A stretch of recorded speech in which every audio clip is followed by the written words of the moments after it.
لله الذي جعل الشمس والقمر بحسبان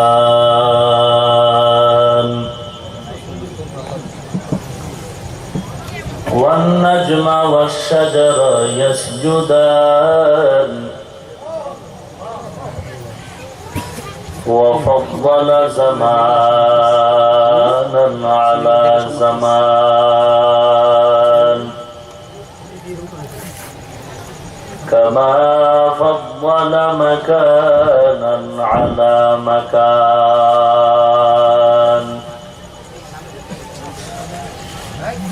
وإنسانا على إنسان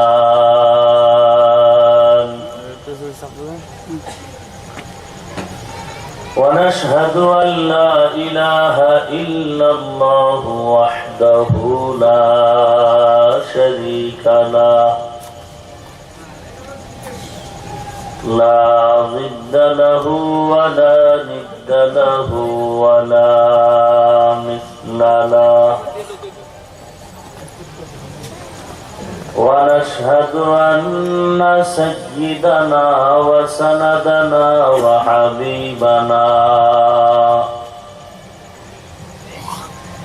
وحبيب ربنا وطبيبنا وطبيب قلوبنا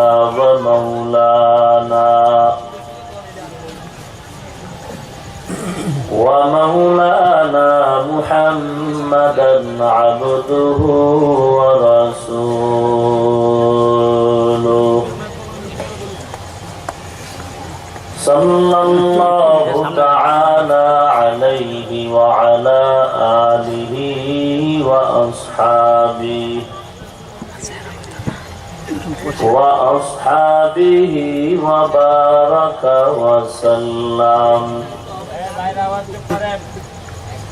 وبارك وسلم تسليما كثيرا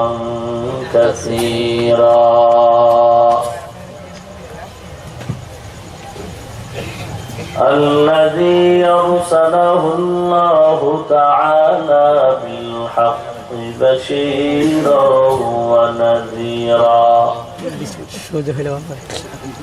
وداعيا إلى الله بإذنه وسراجا منيرا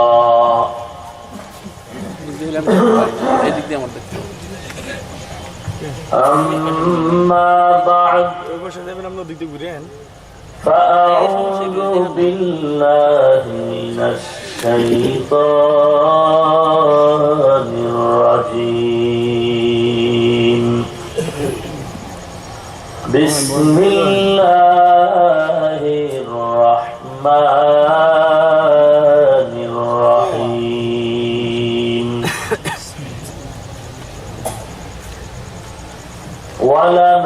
ولنبلونكم بشيء من الخوف والجوع ونقص من الأموال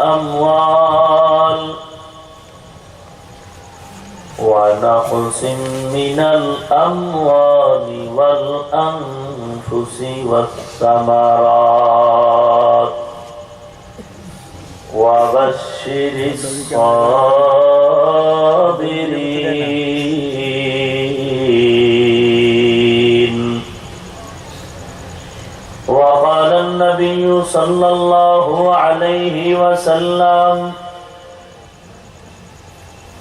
لا طاعة لمخلوق في معصية الخالق أو كما قال النبي عليه الصلاة والسلام.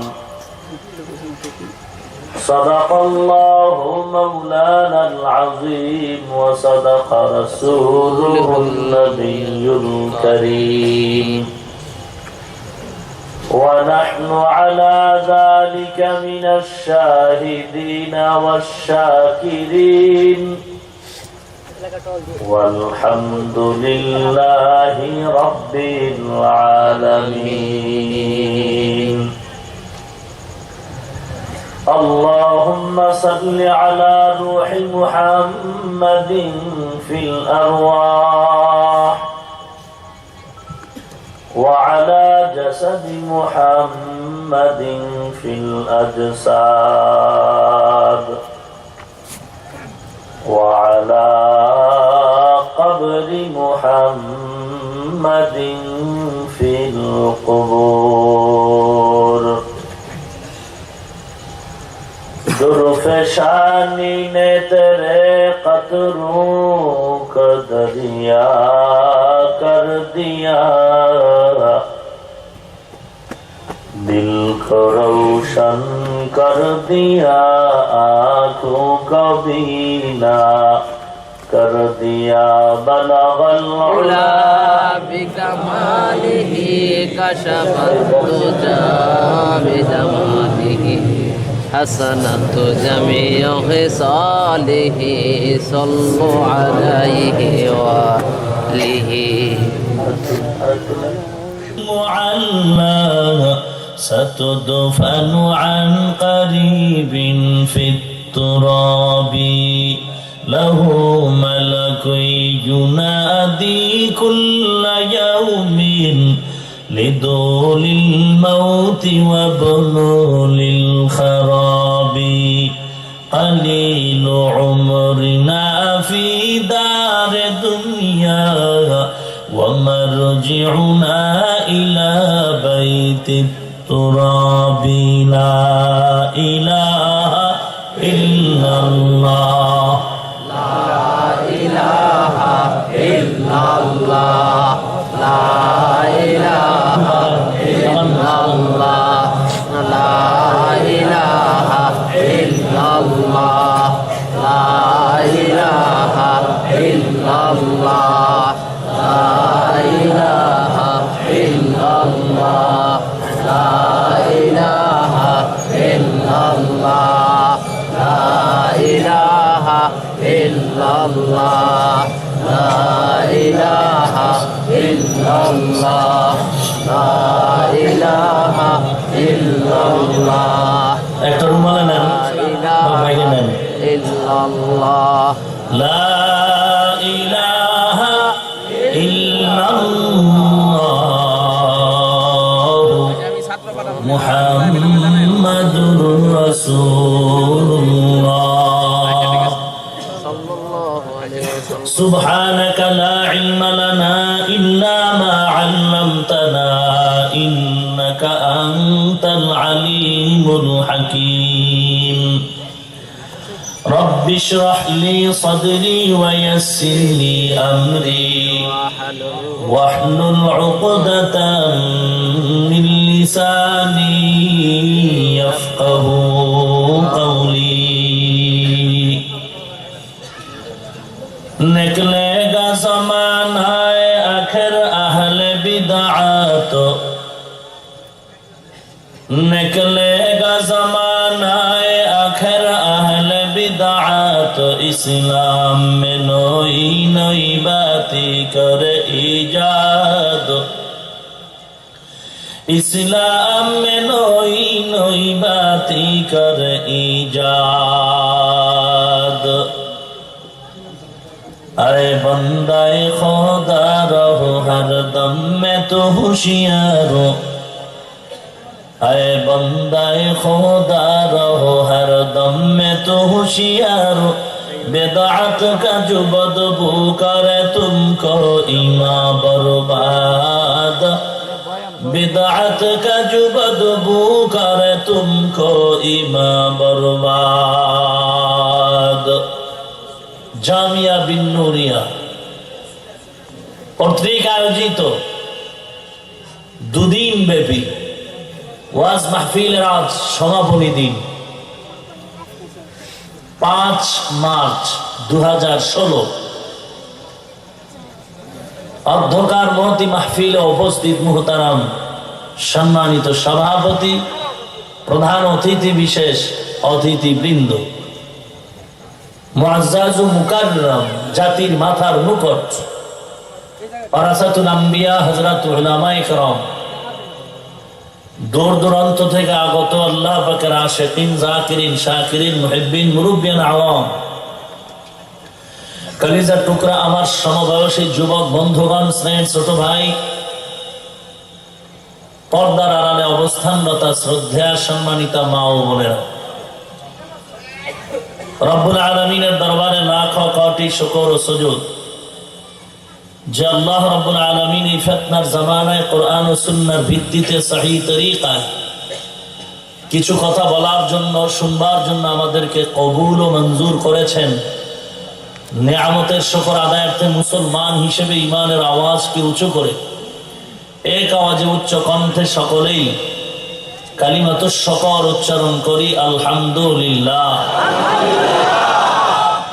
লক্ষ কোটি দরুদ ও সালাম সৈয়দুল মুরসালিন, রাহমাতুল লিল আলামিন, শফিউল মুজনিবিন, খাতামুন নবিয়্যিন, সৈয়দুস সাকালাইন, ইমামুল মুরসালিন, শফিয়ে আযম, রসুল আকরম, রহমত আলম, নবিয়ুল আরব ওয়াল আজম, হাবিব কিবরিয়া, আশরাফুল আম্বিয়া, সৈয়দুল আম্বিয়া, শফিয়ে মাহশর, সাকিয়ে কৌসর, আকায়ে নামদার, মদীনা का ताजदार, आफताब नबूवत, फख्र मौजूदात, सैयदुल मखलूकात, हजरत मुहम्मदुर रसूलुल्लाह सल्लल्लाहु अलैहि वसल्लमेর উপর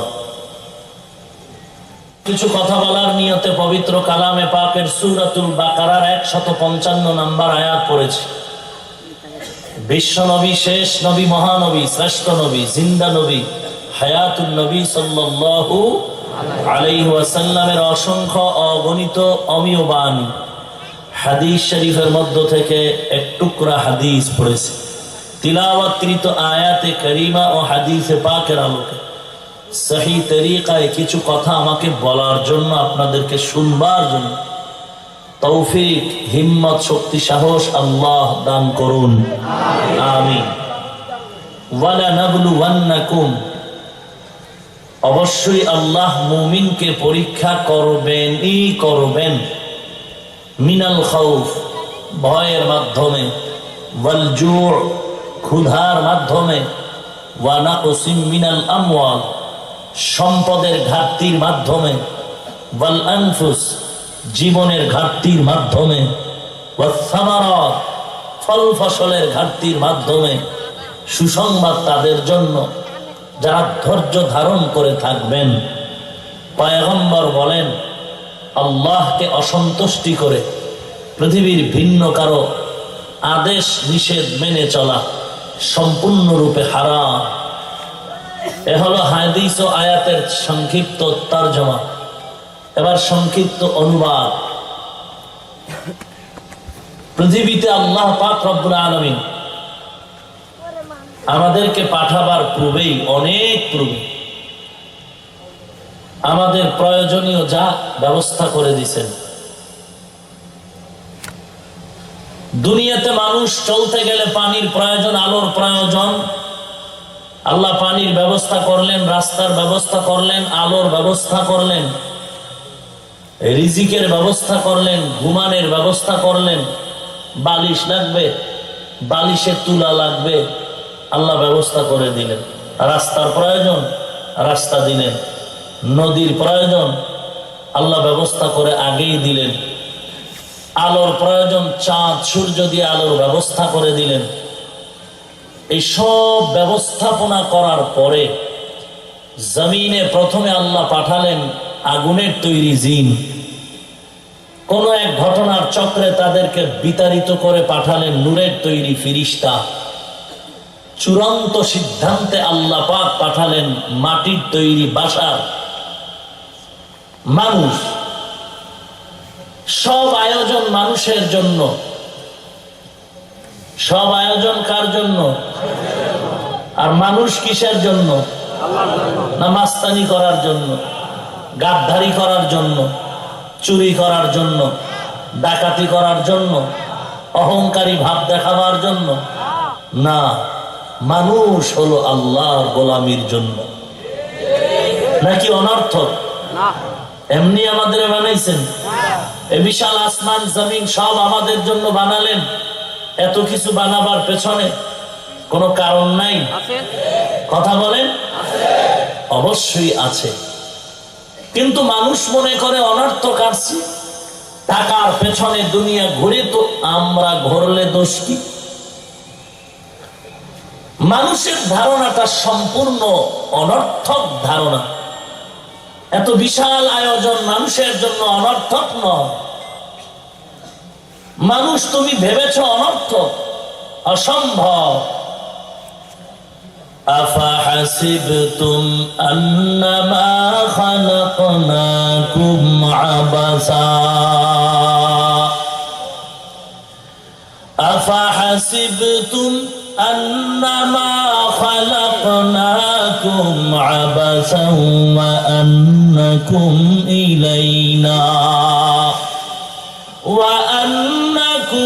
إلينا لا ترجعون।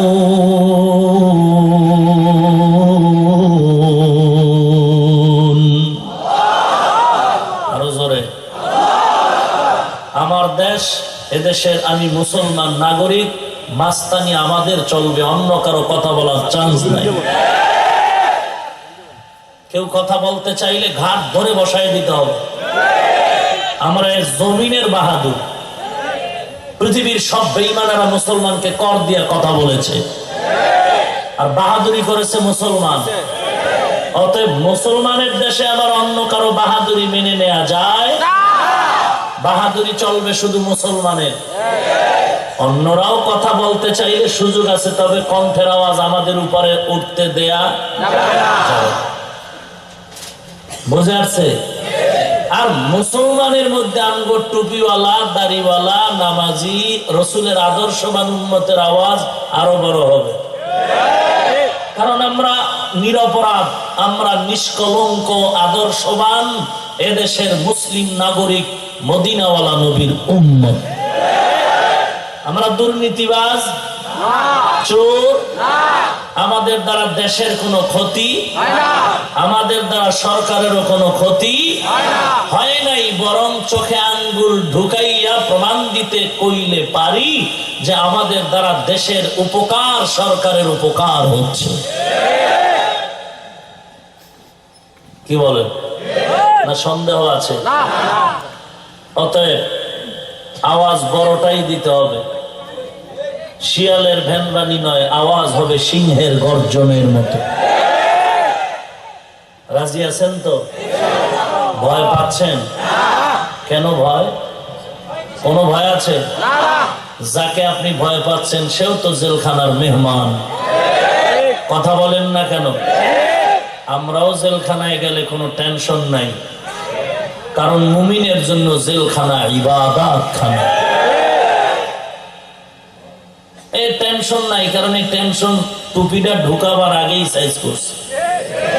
টুপি পরার আগেই টেনশনে ছিলাম, এই টুপির কারণে, দাড়ির কারণে, লম্বা জামা পরার কারণে, রাসূলের আদর্শের কারণে বহু টুপিওয়ালা ফাঁসির মঞ্চে ঝুলেছে, বহু টুপিওয়ালা জমিন থেকে রক্ত ক্ষয় করে বিদায় হয়ে গেছে। একজন আর দুজন নয়, 14,000 আলেম। না, এই আবেগ দিয়া চলা যাবে না, আমার কথা শেষ করতে হবে। এই ফাল মারবেন রাস্তায় গিয়া, বাঁশের লাঠি রেডি রাখেন, কখন জানি কাজে লাগে। কি বলেন? বুঝেন না কথা? তবে আমরা বেয়াদবি করব না, কারণ আমরা বেয়াদবওয়ালা নবীর নাউজুবিল্লাহ উম্মত, আমরা আদবওয়ালা নবীর উম্মত, আমরা আদবওয়ালা মানুষ। আমরা বেয়াদব, উগ্রবাদী, জঙ্গিবাদী, আমরা আদর্শবান মানুষ। আমরা গালি শুনতে রাজি, দিতে রাজি না। আমরা মার খেতে রাজি, দিতে। এরপর লাঠির কথা বললাম কেন? তাবলীগ জামাতের প্রতিষ্ঠাতা ইলিয়াস রহমাতুল্লাহ আলাইহির জীবনী পড়ে দেখেছি, মক্তবে যাইতেন একটা লাঠি হাতে নিয়ে। ইতিহাস প্রমাণ করে শাহজালাল রহমাতুল্লাহ আলাইহি আউলিয়াদের কাফেলা নিয়ে সিলেটে কালেমার পতাকা উড্ডীন করতে লাঠি নিয়ে আসছেন। হাদিস শরীফে রাসূল বলেন, আদবের লাঠি টানায় রাখো, লাঠি টানায় রাখো, ছেড়ো না। তার মানে লাঠি কেন? হ্যাঁ, বুঝতে ভুল করবেন না, রেকর্ড করুন। কোন ছিদ্রান্বেষণকারীরা যেন তিলকে তাল বানাবার সুযোগ না পায়। ভালো করে খেয়াল করুন, একটা কথা যদি আল্লাহ ক্ষমা করুন, দেশ বিরোধী, মানবতা বিরোধী, কোরআন সুন্নাহ বিরোধী বলি, আপনি জোতা নিয়ে অপেক্ষায় থাকুন, আমার পিঠ অপেক্ষায় আছে। শুনুন, আগে শুনুন, তার মার গরম বানায় না, আগে শুনুন। রাসূল বলেন, আদবের লাঠি ছাড়ো না। লাঠি কেন? দাও, ছুরি সকলের ঘরে আছে কিনা? আবার আওয়াজ কম কেন? সকলের কাছে ঘরের মধ্যে, বাড়িতে দাও, ছুরি আছেনি? আছে। ডাক্তার, যারা ডাক্তার, এদের কাছে ছুরি আসেনি? অস্ত্র আছে কিনা? অপরাধ এটা? অস্ত্র থাকা অপরাধ? ডাক্তারের অস্ত্র কি মানুষকে ক্ষতি করে না, উপকার? ঘরের মধ্যে ছুরি দাও, মানুষের ক্ষতির জন্য না, উপকারের জন্য। অতএব কে অস্ত্রটা রাখলো, আগে সাইনবোর্ডটা দেখতে হবে। ডাক্তারের অস্ত্র মানুষের কল্যাণের জন্য, ঘরের ছুরি মানুষের কল্যাণের জন্য, বুড়া মানুষের হাতে লাঠি কল্যাণের জন্য। কিন্তু এই অস্ত্র যদি কোনো গাঞ্জাখোর বেঈমানের হাতে যায়, তখন আমাদের জন্য আতঙ্ক, কারণ ওর হাতে অস্ত্র কল্যাণের জন্য নয়। কথা বলেন না কেন? ছেলেটা লেখাপড়া করার জন্য স্কুল, কলেজ, ভার্সিটিতে ভর্তি হলো, তার হাতে যদি অস্ত্র দেখা যায়, বুঝতে হবে এটা কল্যাণের জন্য নয়। কিন্তু ডাক্তারের কাছে অস্ত্র থাকা অপরাধ নয়। আমাদের ঘর, ফ্যামিলি ঘরে ছুরি, চাকু, দাও থাকাটা অপরাধ নয়। কিন্তু এই ছুরি নিয়ে যদি কোনো যুবক রাতের আধারে রাস্তায় ঘুরে, এটা অপরাধ। কথা বলেন না কেন? আমরা লাঠির কথা কেন বলি? আমাদের ঈমান আমল রক্ষার জন্য, কাউকে আঘাত করার জন্য না। লাঠি নিয়ে আমরা স্বাধীনভাবে চলব। অন্ধ বুড়ি, অন্ধ তার মানে কি? কানে শুনে না, চোখে? রাতের বেলা অন্ধ বুড়ি। হারিকেন চিনেন? হারিকেন জ্বালায়া রাস্তায় হাঁটে। তো একজনে কয়, অন্ধ, তুমি হারিকেন লিয়া রাস্তায় হাঁটো মানে? দেখো নাকি? আমার বাপেও দেখেন, আমিও দেখি। তা হারিকেন কেন? বলে, এই তার সেরা, আমি অন্ধ। হারিকেন আমার উপকারের জন্য নয়, অন্যের ক্ষতির জন্য নয়। আমি হারিকেনটা নিয়েছি আমার চোখ দিয়ে রাস্তা দেখবো, এমন নয়। কোন ব্যক্তি যেন ধাক্কা দিয়ে আমাকে ফেলে না দেয়। মুসলমান লাঠি হাতে রাখবে কাউকে আঘাত করার জন্য নয়, কারো বিরুদ্ধে লাঠি ব্যবহারের জন্য নয়।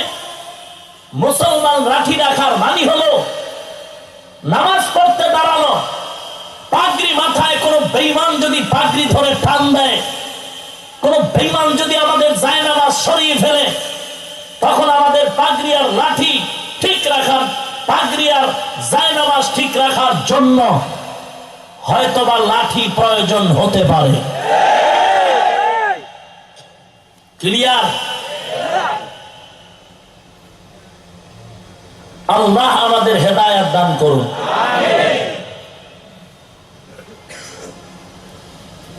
মানুষ, তুমি ভেবেছো আল্লাহ তোমাকে অনর্থক বানিয়েছেন? তার মানে অনর্থ বানান নাই, পেছনে কারণ। তুমি কি মনে করেছো আমার কাছে আর আসবে না? অবশ্যই আসতে হবে। পৃথিবীর সব মাস্তান আজ এক পালায় যদি ওজন দেওয়া হয়, অতীতের বেঈমান নমরুদ, ফিরআউন, কারুন, হামান, সাদ্দাত এদের সমান হবে, কিন্তু এরাও সাইজ হলো নি। কথা বলেন। মরণ থেকে যতই পালাও, মরণ তোমায় নিবে ঘিরি। যদিও সুদূর আকাশ পানে লুকাও, সেথায় লাগিয়ে সিঁড়ি। নদী পথে নৌকা চালাও ও মাঝি ভাই, বেলা ডোবার আগে আমি ওপার উঠতে চাই। ডুবে গেলে বেলারে আর উঠে না, ভেঙে গেলে বেলারে আর জমে না। নদীরে পার ভাঙে ও পার গড়ে, এই তো নদীর খেলা। সকাল বেলার ধনীরে তুই ফকির সন্ধ্যা বেলা। কই নমরুদ, কই বেঈমান সাদ্দাত কোথায়, ফেরাউন কোথায়? তাকায় দেখছো, যেই ফেরাউনের 40 বছরে কোনো জ্বর আসে নাই, কোনো অসুস্থতা নাই, নীল নদের কিনারায় দাঁড়ায় যদি বলতো পানি দাঁড়াও, পানি থেমে যাও, পানিটা থেমে যায়, ডানে যাও, ডানে যায়। ওই ফেরাউনও আল্লাহর ধরা থেকে পালানোর সুযোগ পায় নাই। আপনি পাবেন? কথা বলেন। এ দুনিয়া ছাড়িয়া কোথায় যাইবা ভাগিয়া, এ দুনিয়া ছাড়িয়া কোথায় যাইবা ভাগিয়া। মরণ তোমায় লইবে ঘিরি, যতই করো বাহানা। মরণ তোমায় লইবে ঘিরি, যতই করো বাহানা। চিন্তা করে দেখো না, কবরে কি যাইবা না। যেই কবরে আল্লাহ সারা বন্ধু কেহ থাকবে না, যেই কবরে আল্লাহ সারা বন্ধু কেহ থাকবে না। চিন্তা করে দেখো না, কবরে কি যাইবা না। চিন্তা করে দেখো না, কবরে কি যাইবা না। যাবেন? কবরে যাবেন? কবে যাবেন? এখন যাব, জানা নাই। আল্লাহ নিলে। আজকেও যেতে পারেন, ভিসা ওকে। যে কোনো সময় আজরাইল ধাক্কা দিতে, অতএব তৈরি হওয়া সময় আছে। 10 বছর। আফা হাসিবতুম আন্নামা খালাকনাকুম আবাসা, আফা হাসিবতুম আন্নামা খালাকনাকুম আবাসা ওয়া আন্নাকুম ইলাইনা ওয়া আন্নাকুম ইলাইনা লা তুরজাউন। এই কালামে জিন্দা কুরআনে হাকিম, হিকমতে উলায়া জালাসতু কাদিম। জামিউল ইলমি ফিল কুরআনে হাকিম, তাকাসার আনহু আফহামুর রিজালি। এ দুনিয়ার গোলাম, তুমি ভেবেছো আল্লাহর আদালতে তুমি যাইবা না? অবশ্যই একদিন আগে হোক পরে হোক যেতেই হবে, পালাবার সুযোগ নাই। অমানুষ, তোমাকে আমি আল্লাহ অনর্থক দুনিয়াতে পাঠাই নাই। আল্লাহ কেন পাঠাইছেন? কেন পাঠাইছেন? অনর্থক আপনি পাঠান নাই। আল্লাহ পাক জবাব দিয়ে বলেন, ও মুমিন শুনে নাও, ওয়ামা খালাকতুল জিন্না ওয়াল ইনসা ইল্লা লিয়াবুদুন।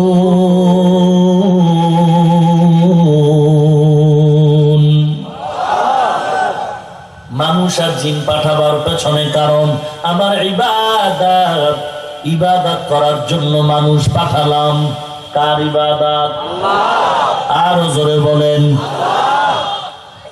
ইবাদত একটি ব্যাপক শব্দ। ইবাদত শুধু নামাজ পড়া ইবাদতে কামেল না, জিহাদ করা ইবাদতে কামেল না। না, অন্ধ হাতি দেখতে গেল, হাতি একজনে হাতির কান ধরে বলে হাতিটা কুলার মতো, আর এক অন্ধ হাতির পিঠে হাত দিয়া বলে হাতি একটা ঘরের মতো, আর এক অন্ধ হাতির পা ধরে বলে হাতি একটা খুঁটির মতো, আর একজন অন্ধ হাতির সুর ধরে বলে হাতি একটা রশির মতো। বিচক্ষণ চক্ষুষ্মান ব্যক্তি বলে না না, হাতি কুলার মতো নয়, ঘরের মতো নয়, রশির মতো নয়, খুঁটির মতো নয়। কেমন হাতির ডেফিনেশন দাও। এবার বলে ও আল্লাহর বান্দা, হাতির ডেফিনেশন শুনে নাও। তোমরা যে যেই প্রশংসার গুণগান গাইলা এগুলির সমষ্টির নাম হলো একটা হাতি। জিহাদের ময়দানে বিপ্লবের স্লোগান দিয়া যারা মনে করে আমি ইবাদতে কামেল করে ফেলেছি, আমি বড় আবেদ, না না। যারা জিহাদের ময়দানে আছো ওদিকে দাওয়াতের ময়দানে নাই, তুমি কামেল আবেদ না। দাওয়াতের ময়দানে আছে, তাসাউফের লাইনে তাসকিয়ায় নাই, কামেল আবেদ না। বান্দা 10টা সাবজেক্টের উপরে যখন পরীক্ষা দেয়, 9 সাবজেক্টে 100 করে নাম্বার, একটা সাবজেক্টে নাম্বার পেল মাত্র 30, ফেল না পাস? লাগবে না 100 নাম্বার, লাগবে না 50। প্রত্যেকটা সাবজেক্টে যদি 33 করে নাম্বার উঠাও, একটু বুঝলে বলুন লোকটা পাস না ফেল? মুমিন, জিহাদের ময়দানে বিপ্লবী স্লোগান দিয়ে তুমি যদি 100 নাম্বার উঠাও, দাওয়াত ও তাবলীগে যদি তুমি না থাকো, তুমি পাস না, তুমি ফেল। দাওয়াত ও তাবলীগে আছো, জিহাদের ময়দানে নাই, তাসাউফ তাসকিয়ার লাইনে নাই, তাহলে তুমি ফেল। অতএব তোমার প্রত্যেকটা রাসূলের আদর্শের পেছনে তোমার নাম্বার 5 নাম্বার উঠাতে হবে। দিনের বেলা মানুষের মাথায় হাত দিয়া পাও ধরে ধরে মসজিদের দিকে ডাকতে থাকো, আবার রাতের বেলা তাহাজ্জুদের মুসাল্লায় গিয়া চোখের পানি কান্না করে হেদায়েতের দোয়া করো। আবার যখন কোন বেঈমানের বাচ্চা বলবে কোরআনের আওয়াজ বন্ধ করা দরকার, মাদ্রাসা ব্যাঙের ছাতার মতো হয়েছে, তখন ওই জমা করা বাঁশের লাঠি নিয়ে রাস্তায় আন্দোলনে নামতে হবে।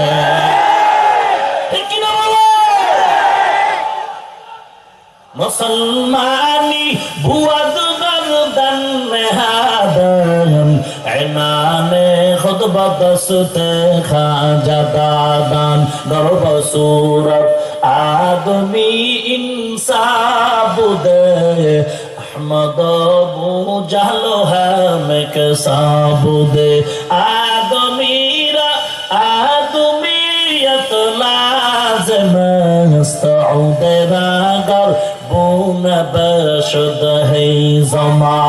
কিসের ভয়?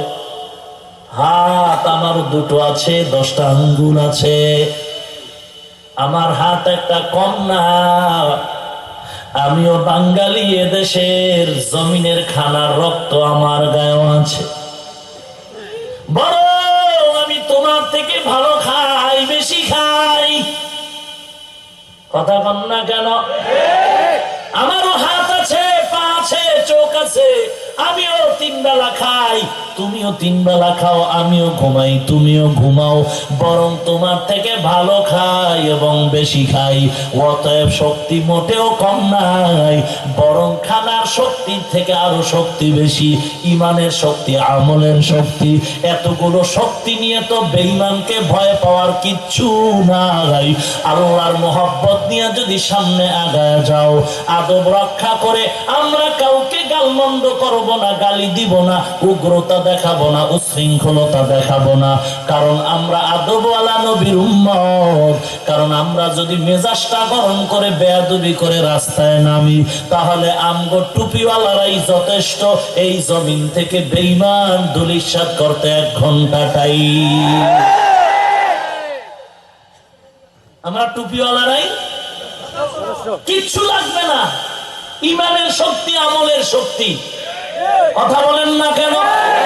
কিন্তু আমরা বলতেছি বিনয়ের সাথে, আমরা বেয়াদব না, আমরা কাউকে গালি দেওয়ার পক্ষে না, বরং গালি শুনবার পক্ষে। কারণ কোরআন পড়ে দেখলাম, হাদিস পড়ে দেখলাম গালি দেওয়া হারাম, কবিরা গুনাহ। অতএব আমরা কাউকে গালি দিব না। সমস্ত দুনিয়ার মানুষ যদি জাহান্নামে যায়, আমার আসবেও না, যাবেও না। আমার দায়িত্ব হলো মানুষকে দিনের পথে ডাকা, আর ডাকার দায়িত্ব গালি নয়, ডাকার পদ্ধতি হলো সুন্দর ব্যবহার। ওয়ামান আহসানু কাওলাম মিম্মান দাআ ইলাল্লাহ। আল্লাহর দিকে ভালো ব্যবহার করে ডাকো। দুনিয়ার মানুষ যদি তোমার ডাকে সাড়া না দেয়, ও যদি জাহান্নামে যায়, আমার কোনো ক্ষতি নাই। তবে আমি ভালো ব্যবহার দিয়ে যদি ডাকি, সওয়াব আমি অটোমেটিক পেয়ে যাব। আমার দায়িত্ব মানুষকে বুঝানো। গালি দেওয়ার সাহস তো কোরআন হাদিসে নাই। কে তোমাকে শিক্ষা দিব গালি দেওয়ার? কোন কিতাব পড়ে তুমি গালি শিখছো? কিতাবের নাম বলো। আবু হানিফাকে কেন গালি দাও? খাজা মঈনুদ্দিন চিশতি আজমিরিকে কেন গাঞ্জাখোর বলে গালি দাও? তাবলীগ ওয়ালাদের কেন গালি দিচ্ছ? আল্লাহ ওয়ালাদেরকে কেন হিংসার নজরে গালি দাও? কেন বলো তাবলীগ ওয়ালারা জাহান্নামী মুশরিক? কেন বলো পীর মুরিদি ওয়ালারা, দেওবন্দি ওয়ালারা জাহান্নামী মুশরিক? কেন বলো আল্লাহ ওয়ালা, খাঁটি পীর মাশায়েখ, এগুলো কোরআন হাদিসে নাই? শুধু এতটুকু বলে তারা থামে নাই। যদি বলে তাবলীগ ওয়ালারা জাহান্নামী, তো তাবলীগের লোকেরাই শেষ।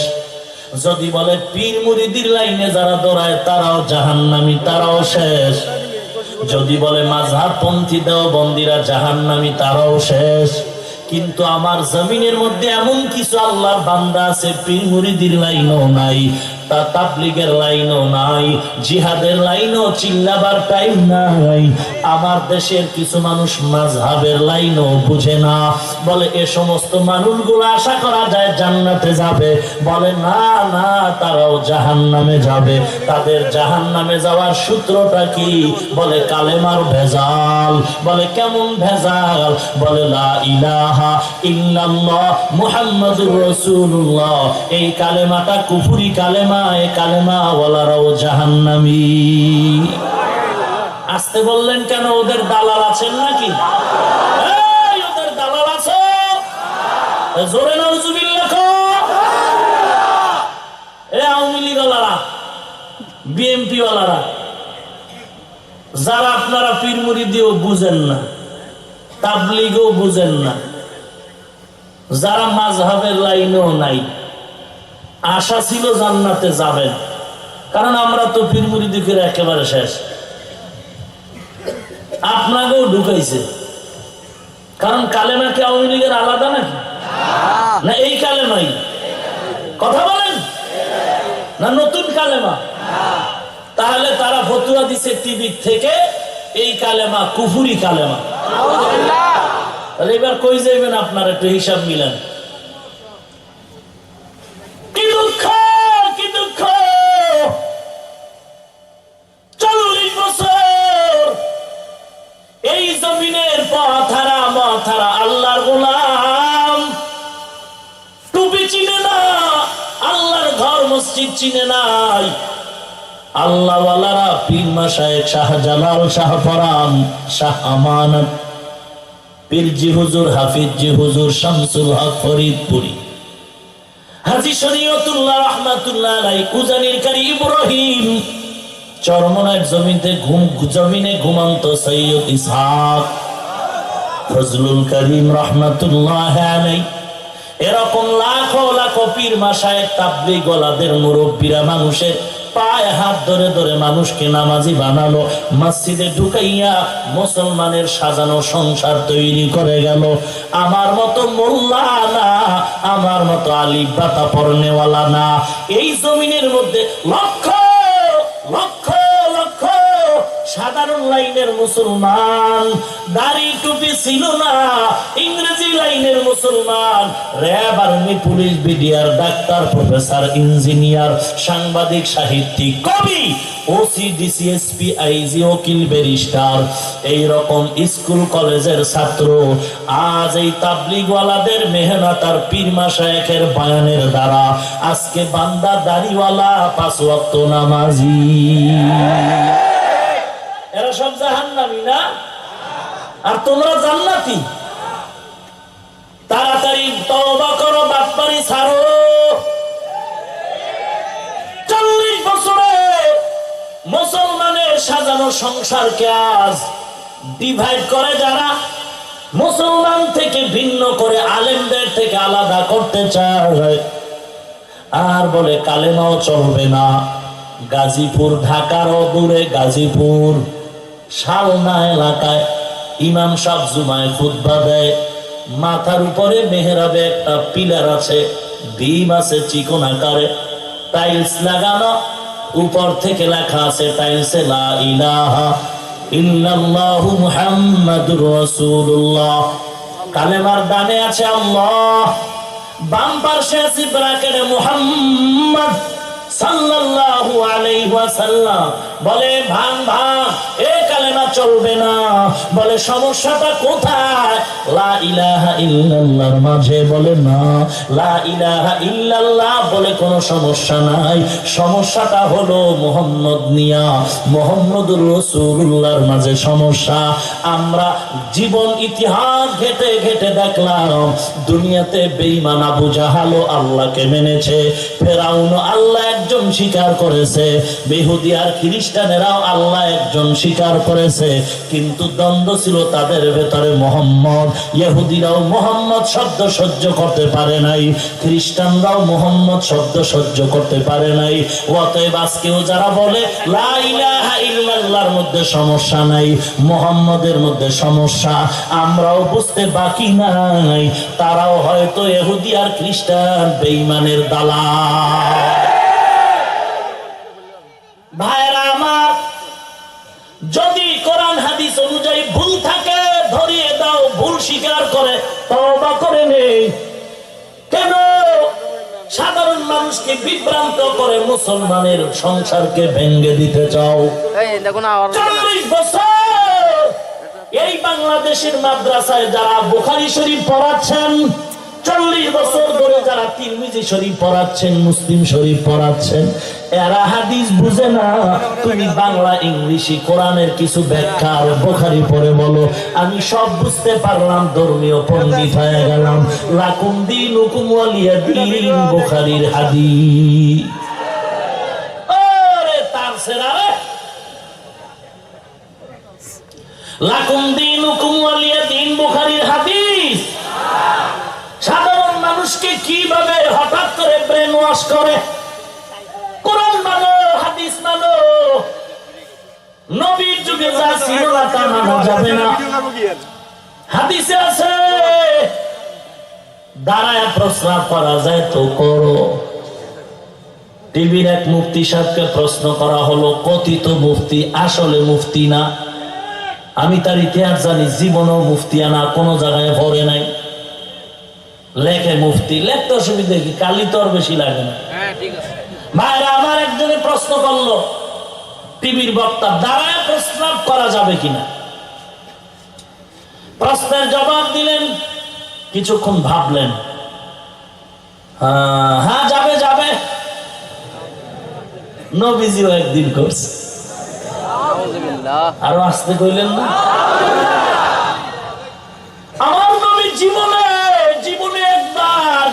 একবার ঠেকায় পড়েছে, বসার কায়দা নাই, দূরে যাওয়ার সুযোগ নাই, চতুর্পার্শ্বে ময়লা আবৃত, রাসূল প্রস্রাবের ব্যাগ হয়ে গেল, পয়গম্বর ঠেকায় পরে জীবনে একবার প্রস্রাব করলেন দাঁড়িয়ে।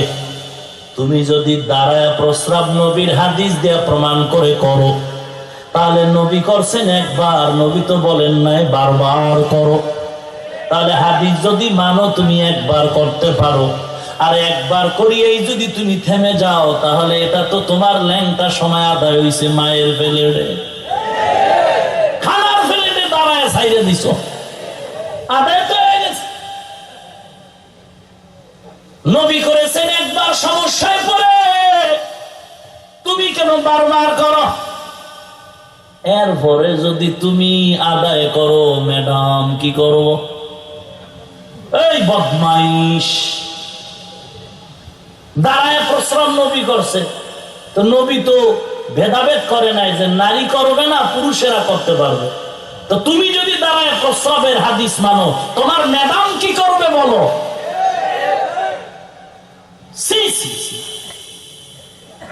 আল্লাহ আপনি আমাদের দয়া করে হেদায়েত দান করুন। হাদিসে আছে নামাজে কথা বললে কোনো সমস্যা নাই, না বুঝছে নাউজুবিল্লাহ, আমনেগুলো আর এক জ্বালা। এখন আপনি যদি কোন আমি হাদিস মানি, নামাজে দাঁড়ায় মোবাইল ওপেন করে বলেন ম্যাডাম খানার কত দেরি, আমার ক্ষুধা লাগছে, আমি সূরা ফাতিহা শেষ করছি, বলে মোটামুটি সাইজ, বলে আমিও সাইজ কিরাইতেছি, তাড়াতাড়ি খানা রেডি কর, মোটামুটি শেষ রাখাতে রুকুর মধ্যে যাচ্ছি, আসতেছি, রেখে দেই, সমস্যা হবে না। নামাজ এরকম কথা বললে সমস্যা হবে না। অমুমিনের দল, দুনিয়াতে কোন উম্মতের জন্য হাদিস বাস্তবায়ন করা অসম্ভব, হাদিস সমর্থন করতে হবে, এটা ঈমান। আর রাসূলের সুন্নাত আমল করার নাম হলো আমল। হাদিসকে সমর্থন করার নাম ঈমান, আর রাসূলের সুন্নাত বাস্তবায়ন করার নাম হলো আমল। হাদিস আমল করা যাবে না। হাদিস তুমি কয়টা আমল করবা? হাদিসে আছে নবী 9 বিয়ে করেছেন, আপনিও করবেন। 9 বিয়ে করেছে, এই হাদিস তোমার সমর্থন করা ঈমান। আর 4 বিয়ে করা হলো আমল, এটা সুন্নতের আমল। সব সুন্নত হাদিসের মধ্যে প্যাকেট করা, কিন্তু সব হাদিস সুন্নতের আওতায় না। সব হাদিস সুন্নতের আওতায় না। কোন এক হাদিস আছে নবীর ব্যক্তি আমলের জন্য এটাকে এনাফ করে দিয়েছেন, অন্য উম্মতের জন্য হাদিস মানা যাবে না। অতএব হাদিস মানি যারা বলবে, অবশ্যই বুঝতে হবে ধোঁকার বেড়াজালে তারা নিমজ্জিত। ভাইরা আমার, আল্লাহ আমাদের হেদায়েত দান করুন। আল্লাহ কেন পাঠাইছেন? 1 নাম্বার জবাব, ইবাদত করার জন্য পাঠাইলেন। কি জন্য? কার ইবাদত? আল্লাহর ইবাদত করার জন্য আল্লাহ পাঠাইছেন। ইবাদত কেমনে করব? মনে যেমন চায় তেমন করব না, না। বান্দা দুনিয়াতে মুমিন যা করবা ইবাদত। সংক্ষেপে বলছি, 2টো শর্তের বিনিময় ইবাদত হবে। কান্না করাটাও ইবাদত, মুমিন যদি হাসো তাও ইবাদত। এটা 2টা শর্তের বিনিময়। 1 নাম্বার রেজা বিল কাজা, 2 নাম্বার শর্ত হলো তরিকায়ে রাসূল।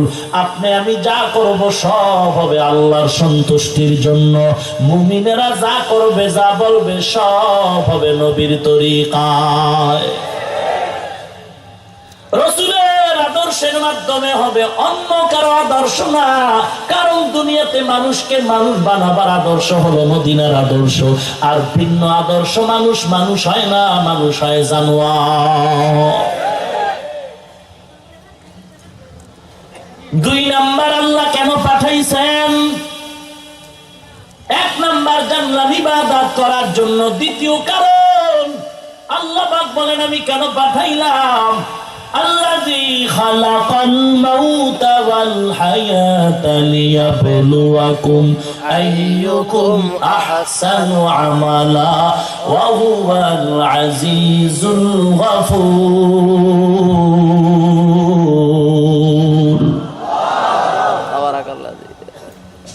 একটু চলবে না মোনাজাত দিয়ে দেব, উঠা বসা করবেন না, এই ব্যারাম বন্ধ করুন। চলবেই, চলুক মানি। মদিনার গাড়ি মদিনার থেকে চালু হয়েছে, জান্নাত পর্যন্ত চলবে, কোন বেঈমানে গাড়ি বন্ধ করে রাখতে পারবে না। তবে গাড়ির মাঝে মাঝে তৈল লাগবে, পেট্রোল অকটেন দিতে হবে, লাগবে না? কথা কন না কেন? গাড়ির তৈল যদি ঢুকাতে চাও, সুন্নতের আমল দিয়ে তৈল ঢুকাও। কই পাইবা গাড়ির তৈল? বলে পাম্পের অভাব নাই, গ্যাসের পাম্প আছে না? মদিনার গাড়ি চালাবারও তৈলের কি আছে? পাম্প আছে, একটা না অনেক। যাও তাবলীগ ওয়ালাদের কাছে, ওখান থেকে সুন্নতের তৈল ঢুকাও। যাও জানির ময়দানে, সেখানেও জিকির দিয়া তৈল ঢুকাও। যাও যদি সুযোগ পাও, চরমনার ময়দানে গিয়ে একটু তৈল ঢুকাও। ওখানে গাঞ্জার আসর নাই, বেপরদার আড্ডা নাই, বিড়ির আড্ডা নাই। যদি যাও দেখবা মাওলার জিকিরের আওয়াজ আর কান্নার আওয়াজ। আর রশিও মাঝে মাঝে যাইও। আমি বাধা দিলে কি ফিরবো নাকি? হ্যাঁ, তোমার যদি মনে চায় যাইও, যাও, তুমি দেখতে যাও, মাঝবান্ডার যাও, চন্দ্রপাড়ায় যাও। আমি বাধা দিলে যেহেতু তুমি ফিরবা না, যাও, কারণ এটা তোমার আব্বায় মানত করে রাখছিল। যাও যাও, বাধা নাই।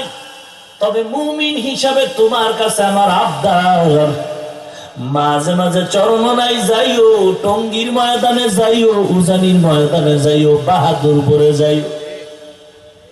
যদি না যাও, আমি বুঝবো তোমার উদ্দেশ্য খারাপ। শিক্ষা সফরে যাও, একটু ঘুরতে গেলে অসুবিধা নাকি? সেখানে ঘুরতে যাইয়েই যদি কাম সারা হয়, কত গাঞ্জাখোর পাগড়ি লয়ে দৌড়েছে। কথা বল না কেন? এটি পরিবর্তনশীল ময়দান, চোখের পানির ময়দান। তো আল্লাহ পাক একটা তাসির রাখছে ও জায়গায়। ভাইরা আমার, মাজারে সেজদা দাও, কে তোমাকে বাধা দিবে? উপায় নাই। স্বাধীন দেশে, স্বাধীন মাটিতে তুমি সেজদা দিবা, কে ফিরাবে?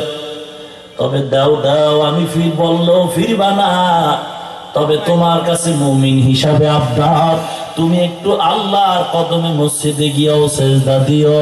ওরে মসজিদে গিয়াও যদি সেজদা দাও, আমার বিশ্বাস ওই মাজারের সেজদা একদিন বন্ধ হয়ে যাবে।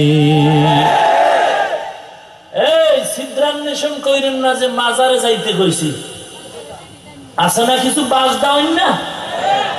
কবে হাফিজুর রহমান না কয়ে গেছে মাজারে যাইতে? ওরে পাগলা, মসজিদে যে যাইতে কইছি এটা তুমি হলো নাই? বাটফার, আল্লাহ আপনি হেদায়াত দান করুন। ভাইরা আমার, বাবার দরবারে গরু নিবি নে, তবে দেশের থেকে একটা বড় গরু মদিনার রওজায় আগে ভাড়াইও।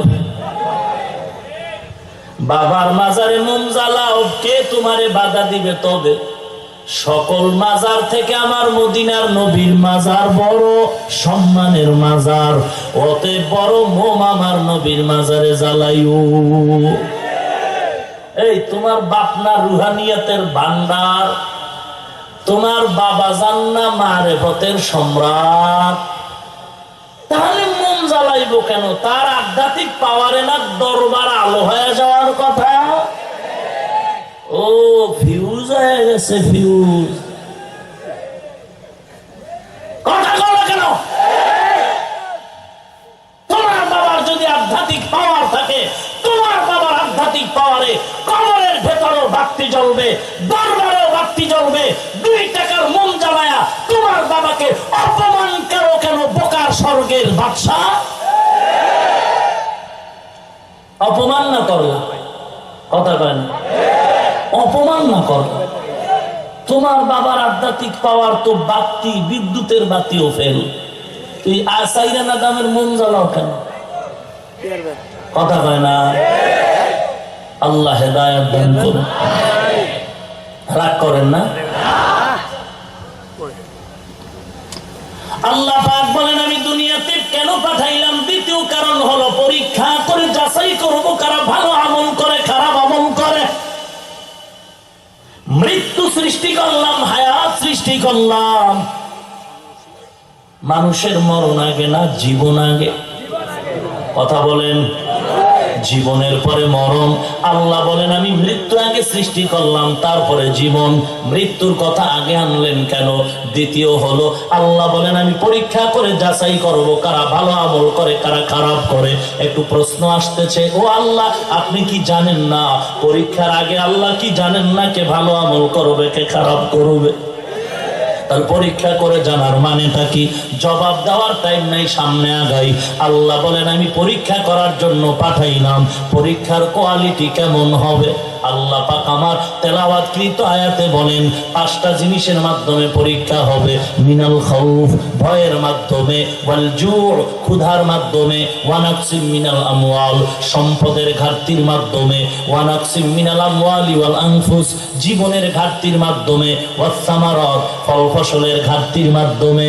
এই পরীক্ষায় যদি পাস করতে চাও একটা পুঁজি লাগবে, যেই পুঁজিটা না থাকলে নবীরাও পরীক্ষায় ফেল করবে।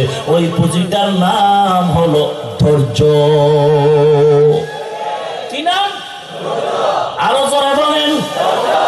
ধৈর্য এত দামি একটা সম্পদ।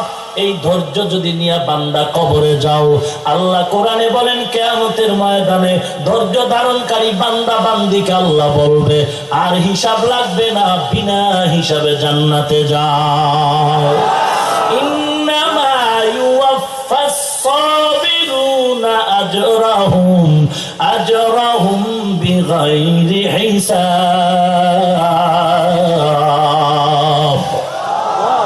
ধৈর্য ধারণকারীরা বিনা হিসাবে জান্নাতে ঢোক। ধৈর্যের এত দাম। আল্লাহ পাক বলেন ধৈর্য ধারণকারীর বন্ধু আমি আল্লাহ হয়ে গেলাম। ইয়া আইয়ুহাল্লাযীনা আমানুস্তাঈনু বিস-সাবরি ওয়াস-সালাহ ইন্নাল্লাহা মা'আস-সাবিরিন। আর জোরে কোন মিয়া আল্লাহু আকবার বললে গুনাহ হবে নাকি? জীবনে এমন কোন গুনাহ নাই করে নাই। একদিন রাতের বেলা ঘুমানের বিছানায় গিয়া টেনশন, প্যান্ট শার্ট খুলতে গিয়া পকেটের ভেতরে ছিল পিস্তল। বিছানার এক পাশে রেখে স্বাভাবিক লুঙ্গি পরল, ফ্রেশ হয়ে বালিশে মাথাটা নত করে ঘুমাবে এমন টাইমে হঠাৎ করে যেন দিলের মধ্যে একটা আঘাত করলো। যুবক আর ঘুমায় না, বসে গেল চিন্তায় বিভোর। এই জীবনের তো একদিন ইতি হয়ে যাবে। এলাকার মানুষ জানি আমাকে সন্ত্রাস বলে ধমক বরদোয়া করে। আমার কি উপায়? এই কলঙ্ক নিয়ে আমি কি উপায় হবে আমার? মরলেও তো শান্তি নাই, কারণ আমার এই কলঙ্কের গ্লানি আমার ছেলে মেয়েরাও টানতে হবে। কারণ আমার ছেলে যদি আমি মরার পরে কোনো অন্যায় করে, এলাকার মানুষ বলবে এটা কার ছেলে জানো না? সেই সন্ত্রাসীর ছেলে, তার ছেলে তো এমনই হবে। আমি এই কলঙ্ক নিয়ে আর মরব না। এই কলঙ্কের জীবন থেকে নাজাতের প্রয়োজন। চিন্তা করতে করতে জীবনে কত মায়ের কোল খালি করলাম। যুবক এই ভাবতে ভাবতে চোখ বে গাল বে পানি পড়া শুরু। জীবনের হিসাব মিলতেছে। পাগল যুবক মনে পড়ছে জীবনে আমি কত যুবকের শরীর নিচে দিলাম, মায়ের বুকের থেকে ছেলে টান দিছিলাম। তখন মা আমার পা জড়ায় জড়ায় কান্না করেছিল, আমার ছেলেটারে ভিক্ষা দাও। যুবকের চোখের সামনে সেই মায়ের কান্নার আকুতিটা চোখে ভাসতেছে। যুবক ওই কথা স্মরণ করে করে চোখের পানি ছেড়ে কান্না করে। ইতিমধ্যে কানে আওয়াজ, ফজরের আজানের ধ্বনি, আসসালাতু খায়রুম মিনান নাওম। ঘুমের চেয়ে নামাজ ভালো। আর তুমি ঘুমাইও না, ঠিক মতো পড়িলে নামাজ জান্নাত তোমার ঠিকানা। পশু পাখি কীট পতঙ্গ কেউ ঘুমিয়ে রইল না, মানুষ হয়ে ঘুমিয়ে থাকা ঠিক তোমাদের হবে না। আহাতে মন কঠিন দিনেতে নামাজ তোমায় ভুলবে না, ঠিক মতো পড়িলে নামাজ জান্নাত তোমার ঠিকানা। আমার প্রাণের ভাই বোনেরা জলদি করে উঠে যাও, ওযু করে তাড়াতাড়ি নামাজ পড়তে লেগে যাও। নবী বেনামাজি শাফাআত করিবেন না, ঠিক মতো পড়িলে নামাজ জান্নাত তোমার ঠিকানা। নকুন সুসুতি নামাজে পাঞ্জগানা, ফাওয়াইলুল লিল মুসাল্লিন আল্লাযিনা মুমিনারা ইনামাজে ইমদাদে দা ইস্তাইনু আয়াতে করআ বাখা। যুবক আজানের আওয়াজ শুনে চিন্তায় বিভোর, এক কদম দু কদম করে করে নিচে নেমে মসজিদের বারান্দায় হাজির। ইমাম সাহেব দেখিয়া মাত্র আতঙ্কিত হয়ে গেল।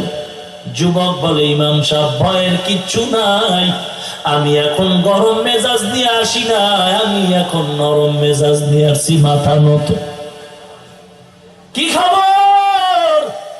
যুবক বলে, ইমাম সাহেব বড় অন্যায় করেছি জীবনে, আর আমি করতে চাই না, আপনার কাছে এসে একটু পরামর্শ দেন, এই কলঙ্কের জীবন থেকে মুক্তি পাওয়ার কোন পথ আছে? ইমাম সাহেব বলে, আমার মাওলার মতো দয়াময় কেউ নাই, পাহাড় পরিমাণ বান্দার গুনাহকে আল্লাহ নদীর পানির মতো সব ক্ষমা করে দিয়েছে। ওযু বানায় তুমি ফজরের নামাজ আদায় করে নাও। জীবনের যুবক মসজিদে যায় না, আজ ইমামের মোহব্বতে নামাজে দাঁড়ায় গেল। সেজদায় গিয়া যুবক কান্নায় বিভোর, আমার মাওলার কুদরতি অন্তরে মায়া লেগে গেল। কারণ দুনিয়াতে সন্তানের কান্নায় যদি মা নরম হয়, দুনিয়াতে ছাত্রের চোখের পানিতে যদি ওস্তাদের মায়া জমে দুর্বল হয়, আসামির চোখের পানিতে যদি বিচারকের দিলটা নরম হয়, ওরে মা বাবার থেকে ওস্তাদের থেকে মাওলার মায়া মোটেও কম নাই। এক আল্লাহর বান্দা মূর্তি সামনে নিয়ে, একটা মূর্তি বানায় সামনে নিয়ে ডাকতো সনম সনম সনম। একদিন আল্লাহর বান্দার জিহ্বা দিয়ে একটা আওয়াজ অনিচ্ছায় বের হয়ে গেল, সমাদ সমাদ সমাদ। সাথে সাথে কানে আওয়াজ, লাব্বাইকা ইয়া আবদি, ও গোলাম তোমার কি প্রয়োজন বলো, আমি দেওয়ার জন্য রাজি আছি। আল্লাহর বান্দার চোখের পানি পড়ে গেল। কে আপনি? বলে, আমি তোমার মালিক রব্বুল আলামিন। এতদিন তুই সালাম বলে ডাকছো, কোনো জবাব পাও নাই, আজকে তুই যখন ডাক দিছো সমাদ, আমি মাওলা তোর ডাকে জবাব দিয়ে দিলাম। আল্লাহ পাক বলেন, ও গোলাম, আমার তো ছেলে নাই মেয়ে নাই, আমি আদর করে তোদের বানাইলাম, আমি সব সময় নজর দিয়া রাখি, তোর ডাক দিতে দেরি হবে, আমি আল্লাহর ডাকের জবাব দিতে দেরি করব না। আল্লাহর বান্দা কান্নাকাটি করে তওবা করে 5 ওয়াক্ত নামাজি দিনদার হয়ে গেল। এ যুবক, আমিও তো তোমার মতো যুবক সন্তান। আজকে মাদ্রাসায় পড়ার কারণে, দাড়ি টুপির কারণে সম্মান মোটেও কমে নাই। যদিও চাকরি নাই, সরকারি সার্টিফিকেট নাই, কারণ বিন্নরিয়া মাদ্রাসার মতো বড় বড় কওমি মাদ্রাসায় লেখাপড়া করেছে। যেই মাদ্রাসায় পড়লে চাকরি নেই, সরকারি সার্টিফিকেট নাই, আমরা এ নিয়ে কখনো পাও টেনশন করে সময় নষ্ট করি না। ও মুমিন, আল্লাহ সম্মান কম দেন নাই, এত সম্মান আল্লাহ দান করেছেন। রসুলের আদর্শ আল্লাহ উম্মতেরা যত শান্তিতে আছে, এমন শান্তিতে সম্মানে দুনিয়াতে কেউ নাই। সম্মান দেওয়ার মালিক কে? আমরা তো কোনোদিন কারো কাছে চাকরির জন্য কান্নাকাটি করি না, কিন্তু আজকে যারা বলে মাদ্রাসায় পড়ে লাভ নাই, চাকরি পাওয়া যায় না, ভাইজান একটু বলবেন আপনার বিবেক দিয়া, মাদ্রাসায় পড়ুয়া হাফেজ কারি আলেম সার্টিফিকেটের অভাবে, চাকরির অভাবে কোথাও পেটের ধান্দায় ভিক্ষা করে নাকি? কথা বলেন না। না না, বড় অল্প টাকাও যদি পায় শান্তির জীবন আছে। আপনি চাকরি করেন 20,000 টাকা বেতন, আবার ঘুষ খান 30। এত টাকা পাইয়াও চান্দি গরম। সরকারের টাকা খাইয়া চুরি করে আবার সরকারের গালি দেয়, বলে বেতন বাড়াও, না হয় 40 দিনের মধ্যে গদির মধ্যে লাল বাতি জ্বালায় দি। অথচ ইমামের বেতন 5,000, 10,000, 6 মাস বাকি। মুয়াজ্জিনের বেতন 3,000, 3,500, 4,000, 11 মাস বাকি। আজও পর্যন্ত কোন ইমাম মুয়াজ্জিন কারো বিরুদ্ধে আন্দোলন করে নাই, কমিটির ব্যাপারে কারো কাছে বদদোয়াও করে নাই, নালিশ দেয় নাই, বরং কোনদিন বিরোধিতাও করে নাই, বরং প্রাণ ভরে যখন সুযোগ পায় দোয়া করে, আল্লাহ হেদায়েতের বাতি জ্বালায় দাও, অশান্তি দূর করে দাও, ব্যবসাওয়ালাদের ব্যবসায় বরকত দাও। মুসলমান ইমামের 5,000 টাকা, 10,000 টাকা বেতন, 6 মাস বাকি, তারপরও তাকায় দেখো ইমামের শরীরের কাপড়, জামার কাপড়ের গজ 600 টাকা। এত হাইফাই কেমনে চলে বাবা, বুঝাবার কোনো ভাষা নাই। আল্লাহ যদি কবুল করে টাকা লাগে না, অল্প হালাল টাকায়ও কোটি টাকার বরকত। তুমি 50,000 টাকা খাইয়াও শান্তি নাই, ছেলে দিয়ে অশান্তি, মেয়ে দিয়ে অশান্তি, বউ দিয়ে অশান্তি, ব্যবসা দিয়ে অশান্তি। অতএব আমগো টেনশন তোমাকে কে করতে বললো? হুজুরেরা চাকরি পায় না। হুজুরেরা তো চাকরি চায় না, যারা চাকরির পেছনে দৌড়ায় ওরা মূলত হাকিকতে আল্লাহর মহব্বতের হুজুর না। আমার সোনার দেশের লক্ষ যুবক ভালো নাম্বার পেল, পাস করে চাকরি পায় না, সার্টিফিকেট নিয়ে দৌড়াইতেছে, বেকারত্বের অভিশাপে কান্না করে। এদের চাকরির ব্যবস্থা করে দাও। আমার দেশের বেকার যুবকদের কর্মসংস্থানের ব্যবস্থা করে দাও। আমার দেশের বেকারত্ব যুবকের চাকরি যদি হয়, আমি চ্যালেঞ্জ করে বলছি 75% ইফটিজিং এ জমিন থেকে বন্ধ হয়ে যাবে। ফাওয়ালাপের টাইম তোমাকে কে দিল? ওই হুজুরকে টেনশন কেন কর? আমরা তো কোনোদিন কান্নাকাটি করি না চাকরি দাও, করেছি? এইটা যখন পারেন, এবার আর এক প্রশ্ন, ওখানে পড়লে তো ইঞ্জিনিয়ার হওয়া যায় না, মাদ্রাসায় পড়লে তো ডাক্তার হওয়া যায় না। আচ্ছা, মাদ্রাসায় পড়িয়েই যদি আমাকে ডাক্তার হতে হয়, ইঞ্জিনিয়ার হতে হয়, আপনারা স্কুল কলেজে পড়ে কি ঘোড়ার ঘাস কাটবেন? কথা বলেন না, কথা বলেন। আপনার লাইনে আপনি বইরা ইঞ্জিনিয়ার হয়ে আমার সাথে সালাম দিন, কারণ মাদ্রাসা বিল্ডিং করব, আপনাকে দরকার আছে। আর আপনার যখন বিয়া লাগবে তখন আমারে টেলিফোন করেন, আমাকেও আপনার দরকার আছে। আপনার বাবার মরণে জানাজার জন্য আমাকে দরকার আছে না নাই? যদি মাস্তানি করে করেন দরকার নাই, তো কুত্তার মতো মাটি দিন, কালেমাও লাগবে না। কথা বলেন না কেন? তাহলে স্কুল কলেজও লাগবে কিনা? সব এক জায়গায় সম্ভব নাকি? আরে মাদ্রাসায় তো আমরা 7 ঘন্টা 8 ঘন্টা করে ক্লাস করি। কথা বলেন, তারপরে বাকি ক্লাস করার টাইম করি। আর আমার স্কুলের ছাত্র ভাইরা, কলেজের স্টুডেন্ট যারা, এরা ক্লাসের ফাঁকে ফাঁকে টিচিং এর সুযোগ পায়। কথা বলেন না কেন? স্যার অঙ্ক করাইতেছে, জটিল অঙ্ক, এদিকে আমার বোন ভাইরা কানের ভিতরে ফোন লাগায়া এরপরে রেডিও শুনতেছে, গান শুনতেছে, ক্রিকেট খেলার আওয়াজ শুনতেছে। কথা বলেন না কেন? এদের ভয় নেই, কারণ নকল দিয়ে তো পাস করার সুযোগ আছে। কথা বলেন, ভয় নাই। এদেরকে আপনারা বাড়তি ক্লাস দিতে পারেন, কারণ এরা আড্ডা মারে তো বট গাছ তলা গিয়ে, ওই বেশ্যা দিবসের অন্যায় যায়। কথা বলেন, তাহলে এদেরকে ক্লাস বাড়ায় দেন, যেন ওই আড্ডা দেওয়ার সুযোগ না পায়। কোরআন শরীফের ক্লাস দেন, নবীজির ইতিহাসের একটা ক্লাস করান, ইংরেজি, অঙ্ক, বাংলা, ভূগোল, জ্যামিতি যা আছে গোষ্ঠী শুদ্ধ পড়ুন। এদিক দিয়ে কোরআন পড়িরা আল্লাহর ওলি হয়ে যান। কথা বলেন না কেন? আর আমাদের মাদ্রাসায় ঠেলাঠেলির দরকার নাই, আমরা ইংরেজিও পড়ি, বাংলা পড়ি, অঙ্ক পড়ি, ইতিহাস পড়ি, ভূগোল পড়ি, আরবি পড়ি, ফার্সি পড়ি, হিন্দি পড়ি, উর্দু পড়ি। কথা বলেন না কেন?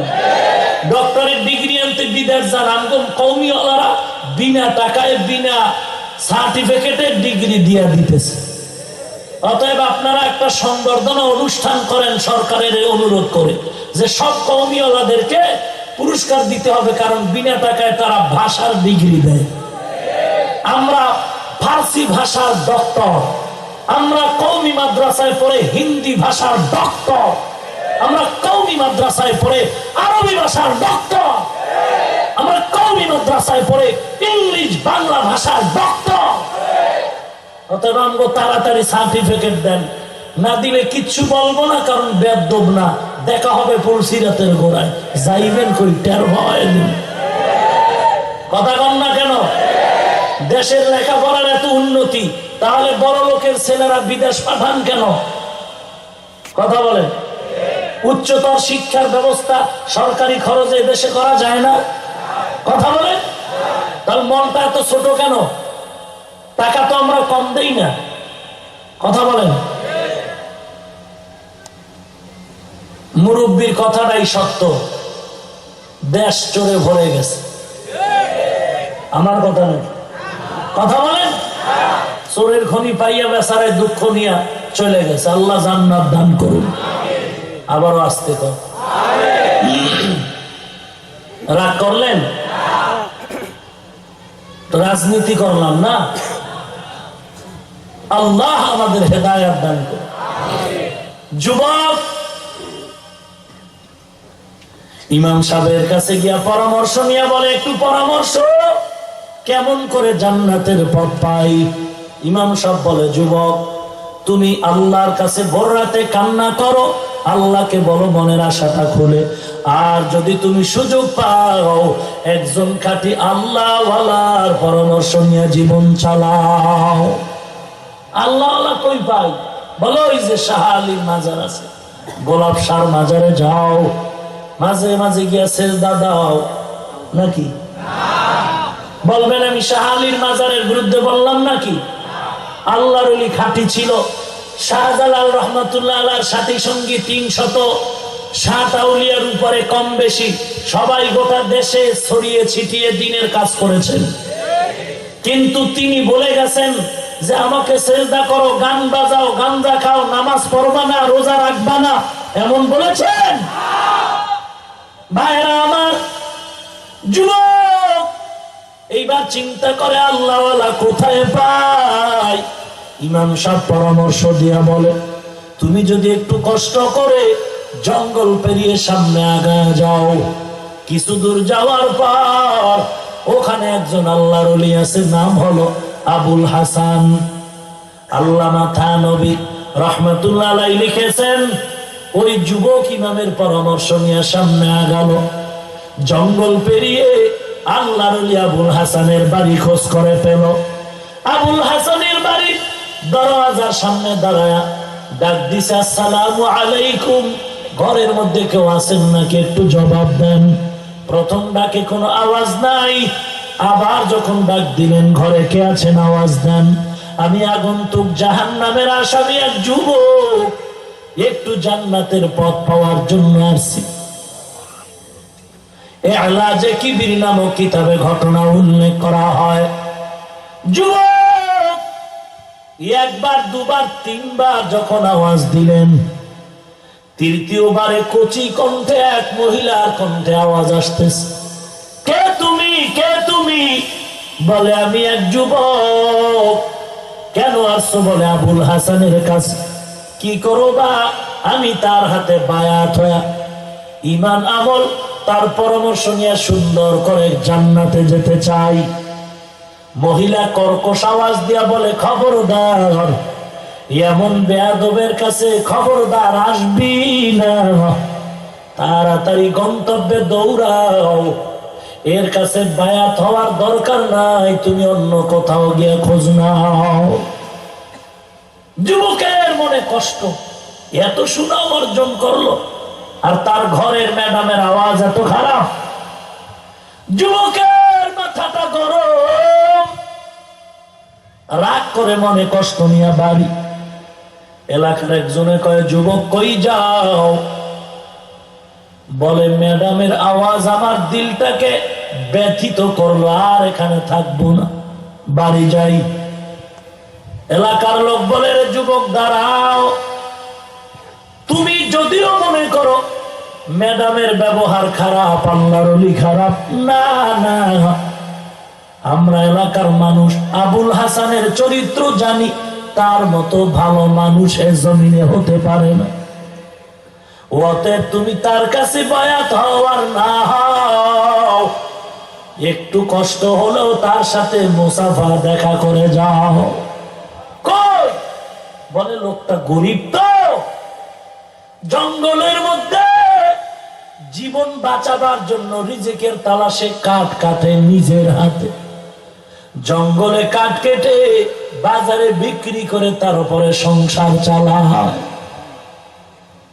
কেমন আল্লাহর ওলি।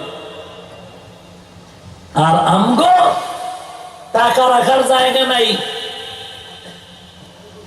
মাইয়া বিয়ে দিবে, মেহমান খাওয়াবার টাকা নাই, গেট সাজায় অনেক টাকা দিয়া।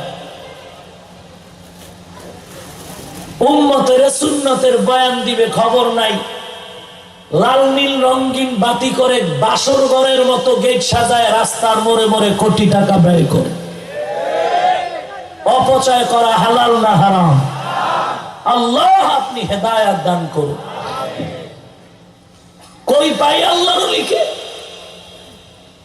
আল্লাহর বান্দা বলে, যুবক, আল্লাহর ওলিকে যদি পেতে চাও এই জঙ্গলের রাস্তার কিনারায় দাঁড়াও, জঙ্গল থেকে কাঠ কেটে এখানে আসবে, তোমার সাথে দেখা হয়ে যাবে।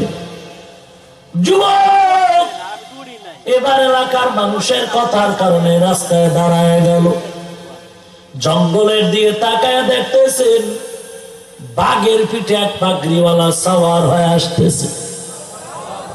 কিসের পিঠে? আরো জোরে বলেন। খালি না, মাথায় পাগড়ি, হাতের মধ্যে লাঠি, সামন দিকে আবার লাকড়ির বোঝা বাঘের পিঠে রাখা। বাঘটা দেখে যুবক ভয়ে পালাবার চিন্তা করলো। বাঘের পিঠা রহিত পাগড়িওয়ালা ইশারা করে বলে, দাঁড়াও, ভয়ের কারণ নাই, একটু দাঁড়াও, আমি কথা বলবো। যুবক দাঁড়ায় গেল। আল্লাহর ওলি বাঘ নিয়ে সামনে দাঁড়াইলেন। সামনে দাঁড়াবার পরে যুবক বলে, আমি দূর থেকে তার বাঘ দেখলাম, হাতের মধ্যে যে লাঠি দেখলাম, আল্লাহর কসম ওটা দুনিয়ার কোন কাঠের লাঠি না। আমি তাকায় দেখলাম আবুল হাসানের হাতে হলো জাতি সাপ। কি সাপ? দেখা মাত্র, হুজুর বহু কষ্ট করে এসেছি, প্রশংসা শুনেছি আপনার, কিন্তু আমাকে জবাব দেন আপনার ঘরের ম্যাডামের ব্যবহার কেন খারাপ? বলে, তুমি কয়দিন শুনলা? বলে, একদিনও না। কয় ঘন্টা? 1 ঘন্টাও না। কয় মিনিট? বলে, 1 মিনিটও না। সামান্য কয়েক সেকেন্ড দুইটা বাক্য শুনলাম, মেজাজ গরম করে আর থাকতে পারলাম না। আবুল হাসান ডেকে বলে, রে যুবক, তুমি 2, 3, 4, 10, 5 সেকেন্ডের গালি শুনে অধৈর্য হয় মনে কষ্ট নিয়ে বিদায় নাও। অথচ আমি আবুল হাসান একদিন আর 2 দিন না, আমার জীবনের যৌবন কাল আমার এই বিবির নিয়ে কাটাইলাম। আজ আমি কবরের পথের যাত্রী। এই বিবির দুর্ব্যবহার আমি একদিন শুনি না, বহু বছর শুনলাম। আজও পর্যন্ত কোনদিন আমার বিবির ব্যবহারে আমি অধৈর্য হয়ে গালাগালি করি নাই, কোনদিন আমি মনে কষ্ট নেই নাই, কোনদিন বরদোয়াও করি নাই। আমি আল্লাহর কাছে গভীর রাতে উঠে কাঁদতাম, আর আল্লাহর দরবারে আমি হেদায়েতের দোয়া করতাম। ও যুবক, শুনে নাও, এই দীর্ঘ জীবন আমার ধৈর্য ধারণ করার ফলাফল। তাকায় দেখ যুবক, তাকায় দেখ ধৈর্যের ফল। বাঘ আমার গোলাম হলো, জাতি সাপ আমার লাঠি। ওয়াসবির আলা মা ইয়াকুলুনা ওয়াহজুরহুম হাজরান জামিলা। ধৈর্য। আজ আপনার আমার মাঝে কোনো ধৈর্য নাই। ও যুবকের দল, আজকে তুমি নামাজে গেলে মানুষ তিরস্কার করে, নামাজে যাও না। অথচ এই জমিনে কত যুবক দুনিয়ার লাইনে ব্যবসা করে, নামাজ ছাড়ে নাই। ওরে বুয়েটের ইঞ্জিনিয়ারিং পাস করে যুবক গুলশানের জুমার মসজিদে গিয়া কান্না করে। কি ব্যাপার যুবক? বলে, জীবনে বহু ভুল করেছি হুজুর, আজকে আসছি ক্ষমার জন্য। আপনার বয়ান শুনছিলাম, মোবাইলে শুনে দিলটা নরম হয়ে গেল। আমি এখন থেকে নামাজ ছাড়বো না, দাড়ির মধ্যে কোনোদিন অস্ত্র লাগাইব না। এখন তুমি কি করো? বলে, ঘরের মধ্যে থেকে কম্পিউটারের সাহায্যে ডিজাইন করি, বিভিন্ন মনোগ্রাম তৈরি করে ইন্টারনেটের মাধ্যমে ফিলাপ ভাবে দিয়া প্রচার করে করে মাসে আমার 20-30 হাজার টাকার ইনকাম চলতেছে। কিন্তু হুজুর, যতটুকু মন তৈরি হয়ে গেল, আমার মা বাবার জন্য আগাতে পারি না। আমার মা বাবায় বাধা দেয়, আমার মা বাবার জন্য দোয়া করেন। ওই যুবক আজ পাগড়িওয়ালা, লম্বা দাড়িওয়ালা, 5 ওয়াক্ত নামাজি। ওরে যুবক, যদি দেখতে চাও, একজন যুবক না, হাজার হাজার লাখ লাখ যুবক। মনটারে বুঝাও রে মিরপুরের মুসলমান, তোমার মতো যুবক দাড়িওয়ালা নামাজি, কোটি টাকার মালিক, ব্যবসা করে 1টা টাকাও হারাম খায় না, আছে না নাই? তোমার মতো যুবক 5 ওয়াক্ত নামাজি দাড়িওয়ালা, আল্লাহর গোলাম, স্কুলে পড়ে, কলেজে পড়ে, দাড়ি কাটে না, নামাজও ছাড়ে না, আছে না? তোমার মতো দাড়িওয়ালা যুবক, RAB, army, police, BDR, doctor, professor, engineer, তুমি কেন আজ দাড়িটা কামাও, নামাজ কেন পড়ো না? কি লাভ? একটু আমাকে বলো, স্টাম্প দাও। দাড়ির মধ্যে অস্ত্র লাগাইলে কি হায়াত বাড়ে, চেহারায় নূর বাড়ে, ওর অসুস্থতা কমে যায়? না না না, বরং বিজ্ঞানীদের থিওরি, চোখের হায়াত কমে যায়, চোখের পাওয়ার কমে, যৌবন করে অকালে মরণ হয়। আমার নবী 63 বছরে কোনদিন দাড়িবিহীন লোকের চেহারা দিয়ে তাকান নাই। ওরে নবীর উম্মতের দল, তোমার ঘরে আল্লাহ পাক সন্তান দান করলেন, একই বাবার 2টা সন্তান। তোমার একটা বোন আছে, তুমি যুবক ভাই, তোমার বোনের বয়স মাত্র 30, তোমার বয়স মাত্র 25 থেকে 26। তোমার বোনের গালে দাড়ি নাই, তোমার গালে দাড়ি কেন আল্লাহ দিলেন? আল্লাহ বুঝি ভুল করলেন? কথা বলেন। যদি তাই না হয় কেন তুমি দাড়িটা কাটতেছ? সরকারি আর বেসরকারি বুঝি না, চাকরিজীবী আর ব্যবসায়ী বুঝি না, র্যাব আর্মি পুলিশেরা যদি দাড়িওয়ালা থাকতে পারে তুমি কেন পারো না? জবাব তুমি কিছু দাও আর না দাও, আমার পক্ষ থেকে জবাব হলো তোমার কপাল অর্ধেক পুড়ে নাই, তোমার কপালটা পুরাটাই পুড়ে গেছে। শুধু দাড়ি ক্লিন করনেওয়ালা নয়, যারা অল্প করে ছোট ছোট করে রাখে, ব্রাশের মতো রাখে, মনে হয় জানো ইন্দুর বান্দরে কামড়ায় সাইজ করে রাখছে। আল্লাহর কসম, দোনো দলের গুনাহ সমান কবিরা গুনাহ, দোনো দলের কবিরা গুনাহ সমান, কোনো সন্দেহ নাই। ওরে মোনাজাত করো বাবা, তোমার মোনাজাত কবুল হবে না। দাড়ি ছোট যারাও রাখছো তাদেরও কিন্তু কবিরা গুনাহ 24টা ঘন্টা লেখা হয়। মোনাজাত করলে কবুল হবে না, দান সদকা করলে কবুল হবে না, বাইতুল্লাহ ধরে লাব্বাইক বললে কবুল হবে না, কোরআন খতম করলে কবুল হবে না। হেদায়েতের মালিক আল্লাহ, ইজ্জতের মালিক আল্লাহ। পায়ে ধরে বলছি রে যুবক, আমিও তোমার মতো একটা যুবক সন্তান, দাড়ি টুপির কারণে সম্মান কমে নাই। আল্লাহ দরবারে হেদায়েত চাও, কোন দিন যেন মরণ হয় বলার কোনো ভাষা নাই, এমন কোনো দিন নাই যুবকের লাশের কোনো খবর নাই। অনুরোধ করে বলি হে যুবক, আল্লাহর মোহাব্বতে নবীর আর কষ্ট দিও না, কাঁদাও না। জীবনে দাড়ি কাটবা না, নামাজ ছাড়বা না, নবীর তরিকা ভুলবা না, অহংকারী ছেড়ে দাও, আল্লাহ দরবারে খাঁটি নিয়ত করো। ও দয়ার মালিক, জীবনে দাড়ি কেটে নবীরে কাঁদাবো না, নামাজ আর ছাড়বো না, কারণ আমার নবীরে কম কাঁদান বেঈমানেরা কাঁদায় নাই, এখনো বেঈমানেরা কম কাঁদান কাঁদায় না। তুমি অন্যায় করে নবীর আর কষ্ট দিও না। হেদায়েতের মালিক আল্লাহ, ইজ্জতের মালিক আল্লাহ। আল্লাহ যদি কবুল করে হেদায়েত পাইবা, আল্লাহ যদি কবুল না করে হেদায়েত পাওয়ার উপায় নাই।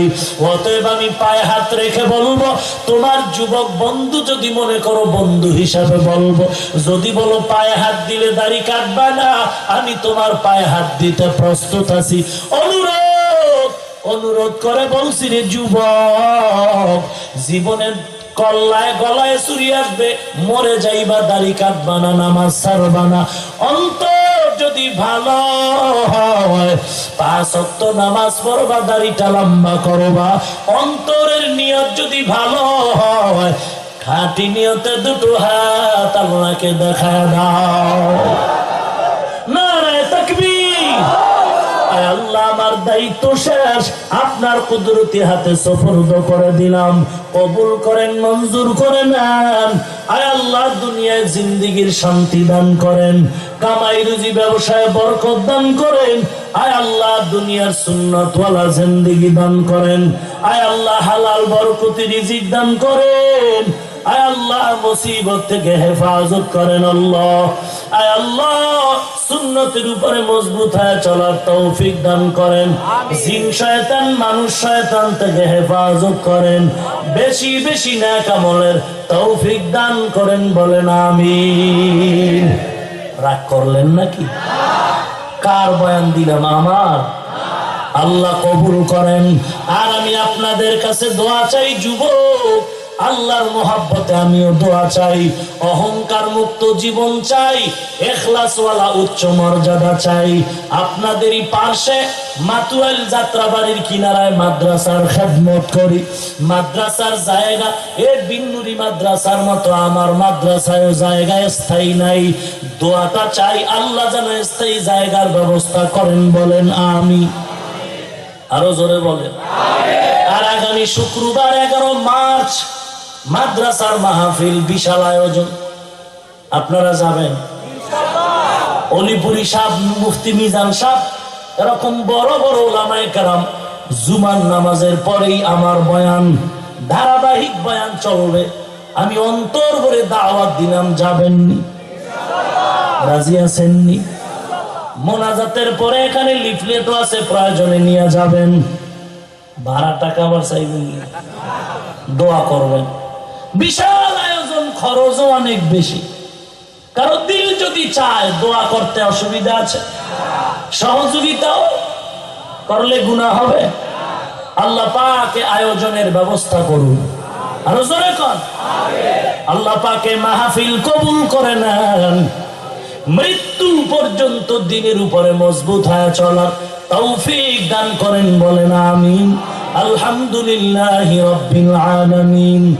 রব্বানা যালামনা আনফুসানা ওয়া ইল্লাম তাগফির লানা ওয়া তারহামনা লানাকুনান্না মিনাল খাসিরিন।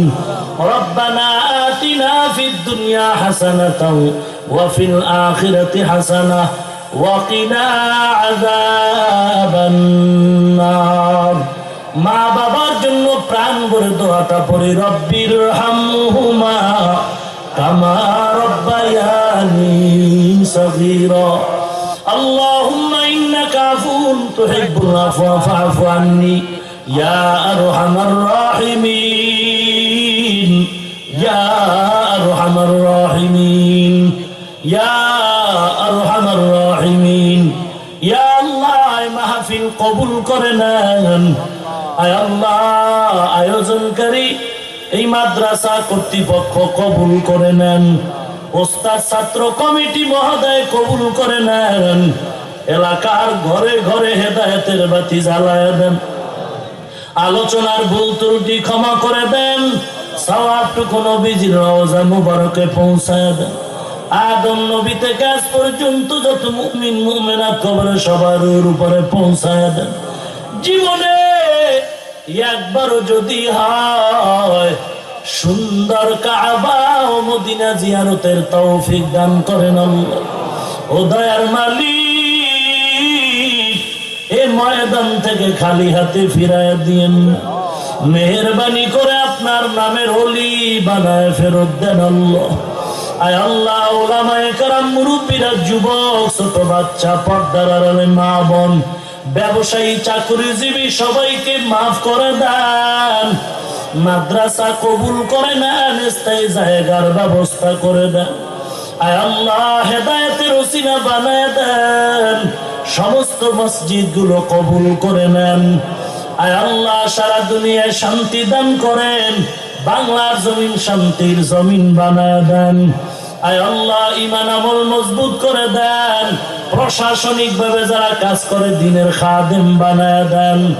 আয় আল্লাহ, পেরেশানওয়ালার পেরেশানি দূর করে দেন, মিথ্যা মামলায় যারা জড়িত মুক্তির ব্যবস্থা করে দেন। আয় আল্লাহ তাআলা, যারা অসুস্থ মেহেরবানি করে সুস্থতা দান করেন। ও দয়ার মালিক, আমরা যারা হাত তুললাম জানি না কারো যেন মা নাই, বাবা নাই, অন্ধকার কবর থেকে দোয়ার আবদার জানায়। ও দয়ার মালিক, দয়ার নজরে সকল কবর জান্নাতের বাগান বানায় দেন। যারা বেঁচে আছেন হায়াত বাড়ায় দেন। আয় আল্লাহ, দীর্ঘ নেক হায়াত দান করেন আল্লাহ। কোরআন ও হাদিসের ইলমের নূর সিনায় দান করেন আল্লাহ। ইলম ও হিলম ও হিকমত আমলের উচ্চ মাকাম দান করেন আল্লাহ। আয় আল্লাহ, ঘরে ঘরে কোরআনের আওয়াজ চালু করেন, সুন্নাত জারি করে দেন, মা বোনদের আবেদা বানায় দেন, ছেলে সন্তান দিনদার বানায় দেন। ইসলামের সাইনবোর্ড ব্যবহার করে যারা মানুষের ধোঁকা দেয় তাদের হেদায়াত দান করেন। মুনাফিক, দুশমন, ধোঁকাবাজ থেকে আমাদের ঈমান আমল হেফাজত করেন। আয় আল্লাহ, ময়দানের কারো হাত খালি ফেরত দিয়েন না। নবীজির ওসিলায় সকলের দোয়া কবুল করেন আল্লাহ। সকলের মনের সাথে মিল পয়দা করে দেন। প্রয়োজনীয় যা গায়বী খাজানা থেকে ব্যবস্থা করেন আল্লাহ। আয় আল্লাহ, সবার উসিলা আপনি আমাকেও ক্ষমা করে দেন। আয় আল্লাহ, ইখলাসের উচ্চ মাকাম দান করেন আল্লাহ। আয় আল্লাহ, কান্নাওয়ালা চক্ষু দান করেন আল্লাহ। জিকিরওয়ালা জিহ্বা দান করেন, আখিরাতের ফিকিরওয়ালা কলব দান করেন। আয় আল্লাহ, কথা বলতে বড় কষ্ট হয়, কোরআনের বরকতে, নবীজির মোহাব্বতে, দ্বীনের খাতিরে আমার আওয়াজ সুন্দর সুস্থ করে দেন আল্লাহ। আয় আল্লাহ, কুদরতি হাত দিয়ে স্থায়ীভাবে সুস্থ করেন আল্লাহ।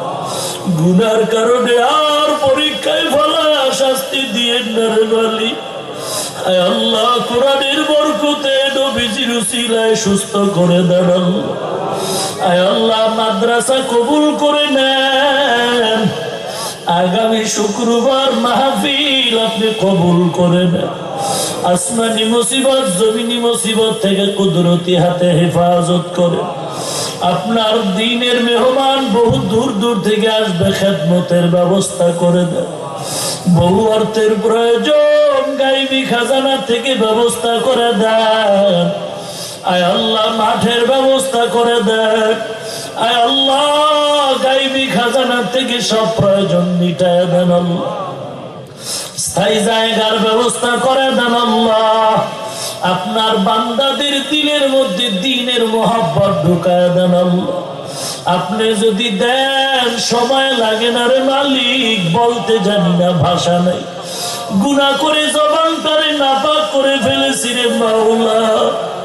তবে আপনার কিছু গোলাম কোরআনের খাদেম, দিন রাত কোরআন পড়ে হাদিস পড়ে রে মালিক, ঘুমানোর জায়গা পায় না, কত কষ্ট করে রে মালিক। হায় আল্লাহ মেহেরবানি করে আপনি ব্যবস্থা করে দেন। হায় আল্লাহ মুখালিফিন যারা তাদের মুআফিক বানায় দেন। হায় আল্লাহ সকলকে মাদ্রাসার অনুকূল মুক্ত বানায় দেন। কোরআনের মোহাব্বত মাদ্রাসার মুঈন বানায় দেন আল্লাহ। হায় আল্লাহ টাকা চাই না, পয়সা চাই না রে মালিক, তবে সকলের দিলে যেন একটু মোহাব্বতের দোয়া থাকে, এটাই চাই রে আল্লাহ। আমরা তো কারো বিরুদ্ধে কথা বলি না রে আল্লাহ। আপনার যেই বান্দারা মাদ্রাসার বিমুখে কথা বলে, আমরা তো তাদের কাছে কিছু চাই না, দোয়া চাই। আল্লাহ তাদের জবান থেকে দোয়ার ব্যবস্থা করেন, দিলটারে ঘুরায় দেন।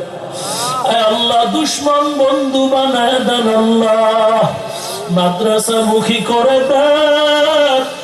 আমরা তো বড় অসহায়ের মালিক, দিলটাকে আপনি ঘুরাইয়া কোরআনের দিকে ফিরায় দেন আল্লাহ।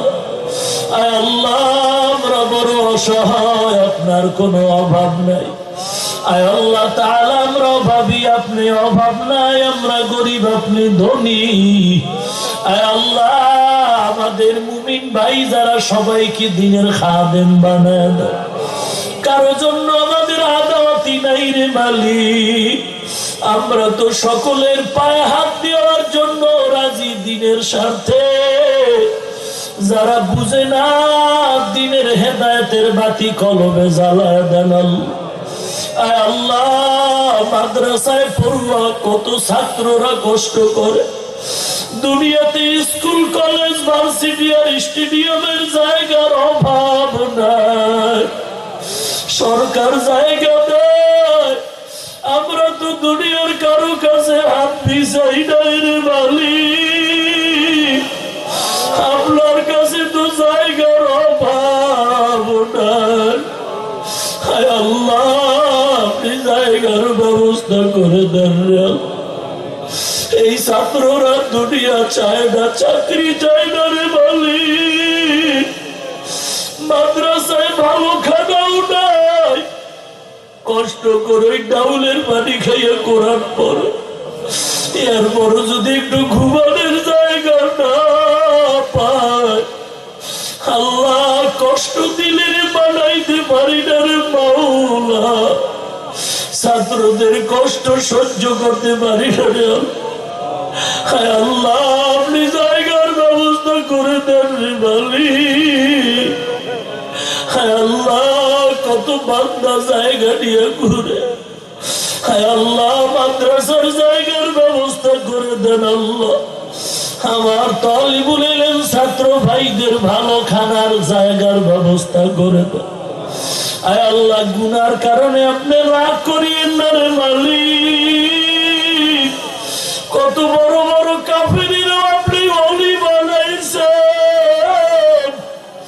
আল্লাহ। আমরা তো ওদের মতো কাফের না, আমরা তো যদিও ভুল করেছি তারপরে টুপি ফলাই না, কাটি নাই, লম্বা জামা ফালাই নাই। কত মানুষ আমাদের তিরস্কার করে, তারপর আমরা টুপি ফালাই নাই। আর আল্লাহ, আপনার তো ছেলে নাই, আমরাই তো আপনার আদরের গোলাম, আমরাই তো আপনার নবীর আদরের উম্মত। আল্লাহ, সন্তানের মা বাবার সামনে কাঁদলে বড় দয়া হয়, আপনার কি একটু মায়া লাগে না রে মালিক? আর আল্লাহ, কারো আমিন কি পছন্দ হয় না রে মালিক? আর আল্লাহ, কারো দোয়া কি কবুল করবেন না রে মালিক? আপনার কুদরতি কদম ধরে বলি, আপনার কুদরতি পা ধরে বলি, জায়গার ব্যবস্থা করে দেন আল্লাহ। আয় আল্লাহ, মাদ্রাসার জায়গার ব্যবস্থা করে দেন, শুক্রবারের মাহফিলের মাঠে জায়গার ব্যবস্থা করে দেন আল্লাহ। অনেক টাকার প্রয়োজন, গায়বী খাজানার থেকে ব্যবস্থা করে দেন আল্লাহ। নবীজির উসিলায় দোয়া কবুল করে নেন আল্লাহ। সুবহানাল্লাহি ওয়া বিহামদিহি, সুবহানাল্লাহিল আযীম। ওয়া সাল্লাল্লাহু তাআলা আলা খাইরি খালকিহি মুহাম্মাদ ওয়া আলা আলিহি ওয়া আসহাবিহি আজমাইন। আমিন আমিন আমিন বিরহমাতিকা ইয়া আরহামার রাহিমিন।